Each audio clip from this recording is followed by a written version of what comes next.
there is my potential transport back. I don't know, maybe this is the end of the day for him and he's already been to Batken, but I'm hoping that he talks and drinks and waits around up there before coming back. I might make it.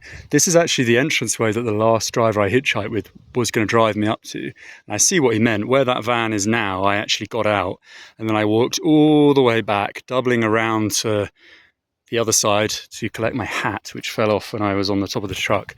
So either way, I wouldn't have come up here. But that was nice of him if he was going to drive me up without charging me. Yeah, very nice. So as you can see, it's all as I expected. Or perhaps even more than I expected. It's not just orchards, but tilled land as well. So, and again, you know, it's not something that bothers me. This is nature, this is natural, this is human endeavour, and it's probably very, very old. And there's a cock right there. Oh my God. Not the kind in your pants, the kind that goes on a Sunday chicken dinner, or a Sunday dinner, because that is a chickachoo. Someone's been having probably not sparkling water.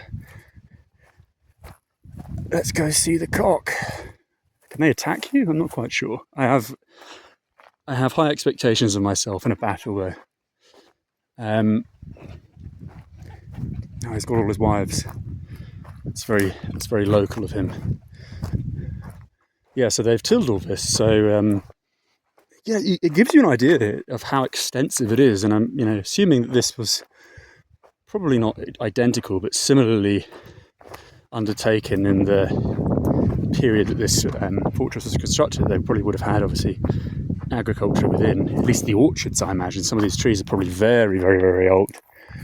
I know certain trees remain stunted hundreds and hundreds of years into their age, like olive trees, for instance. Some of those olive trees in the Greek islands go back perhaps thousands of years, and they remain relatively modest in look. So who knows, some of these might have gone back to the 17th, 18th century, no doubt. And speaking of that, I was going to say, the first or second driver I hitchhiked with was a gold-teethed older gentleman. He looked like an esteemed member of the community in terms of wealth. And this guy, I don't know if he was a bit perverse or if he was just being friendly, but he was trying to invite me into his banya now, which is very strange because banyas are for the winter. It's 35 degrees, and it's also not the right time to go to banya. No one goes into banya at like 2 in the afternoon. But he said his banya is 200 years old, which is very unlikely. If any part of a building is going to suffer the most damage and need of repair, it's going to be a sauna. Probably the most heavily used part of the household, I imagine, along with the kitchen. I very much doubt he has a 200-year-old banya. But cleverly, he has me intrigued. I'm not going to go and visit because he has a slight air to him.